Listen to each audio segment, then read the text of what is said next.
राज्य में रमेश और सुरेश नाम के दो भाई रहते थे। वे दोनों बचपन से ही कामचोर थे। उनकी कामचोरी का कारण उनका आलस था। जब भी उन्हें कोई काम करने को कहा जाता तो वे आलस के मारे सो जाया करते थे। रमेश और सुरेश की माँ उन दोनों से तंग आ चुकी थी।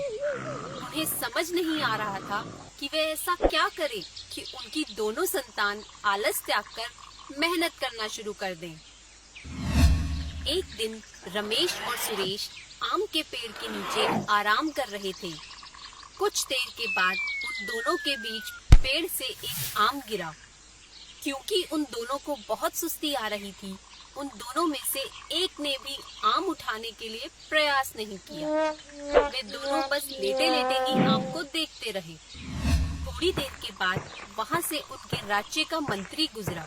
मंत्री को जाते देख रमेश ने मंत्री से बोला, राम राम मंत्री जी, आपकी सहायता चाहिए। कैसी सहायता? मंत्री जी, अगर हो सके तो क्या आप मेरे हाथ में ये आम थमा सकते हैं? रमेश की बात मंत्री को अटपटी लगती है। वह रमेश से पूछता है, अरे भाई, भला यह कैसा काम हुआ? आम तुम्हारे सामने ही तो पड़ा है, तुम खुद ही ले लो। नहीं हो पाएगा मंत्री जी, बहुत मेहनत करनी पड़ेगी। यह किस तरह की मेहनत हुई भला? तुमसे 2 कदम भी नहीं चला जाता क्या? हाँ मंत्री जी, यही तो परेशानी है। चलना फिरना किसको पसंद है?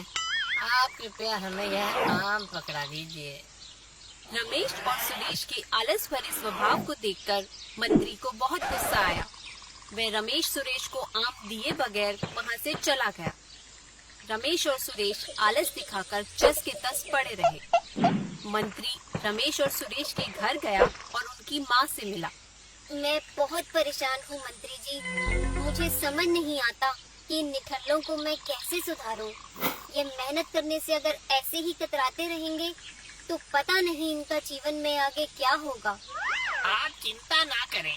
अगर मुझे उन दोनों के बारे में पहले जानकारी होती तो अब तक कुछ न कुछ निष्कर्ष तो मैं जरूर निकाल लेता। आप कल अपने दोनों बेटों को राजमहल भेज दीजिएगा। रमेश सुरेश की माँ उन दोनों को राजमहल जाने को कहती है। वे दोनों अगली सुबह ही राजमहल पहुँचते हैं और राजा के सामने पेश होते हैं। राजा रमेश सुरेश को कहता है, तुम दोनों के लिए मेरे पास एक खास कार्य है। क्या महाराज? कल से तुम राजमहल के एक क्षेत्र की रखवाली करोगे।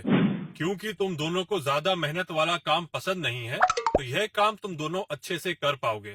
ठीक है महाराज, जैसी आपकी आज्ञा। लेकिन ध्यान रहे कि जहाँ तुम रखवाली करोगे वहाँ बहुत सारा कीमती सामान पड़ा है। कहीं पर ऊंच नीच नहीं होनी चाहिए। ठीक है मंत्री जी। रमेश और सुरेश पहरेदार बनकर रखवाली करने बैठ जाते हैं, पर अपने स्वभाव के अनुरूप वो बैठे-बैठे सो जाते हैं। उनकी लापरवाही के चलते महल में चोरी हो जाती है। अगली सुबह जब वे उठते हैं तो मंत्री को अपने सामने खड़ा पाते हैं। मंत्री गुस्से से बोलता है, आलसियों, एक छोटा सा काम दिया था तुम्हें, वो भी तुम ढंग से नहीं कर पाए। अब तुम दोनों मेरे साथ चलो। तुम्हें तुम्हारी गलती के लिए दंडित किया जाएगा। राजमहल का बहुत नुकसान हुआ है। तुम दोनों को मृत्यु दंड मिलेगा। क्या? मृत्युदंड? हाँ, तुम्हें शेर के हवाले कर देंगे। यह सुनते ही रमेश और सुरेश दोनों बुरी तरह से डर जाते हैं। उन्हें जैसे ही शेर के सामने लाया जाता है, वे दोनों ही राजा के आगे गिड़गिड़ाते हैं और बोलते हैं, हमें क्षमा कर दीजिए महाराज। हमसे बहुत बड़ी भूल हो गई है। अगर हम आलस नहीं दिखाते और काम ईमानदारी के साथ करते तो चोरी नहीं होती। हम वादा करते हैं कि आगे से कभी भी आलस नहीं करेंगे। उन दोनों की बात सुनकर राजा उन्हें क्षमा कर देते हैं।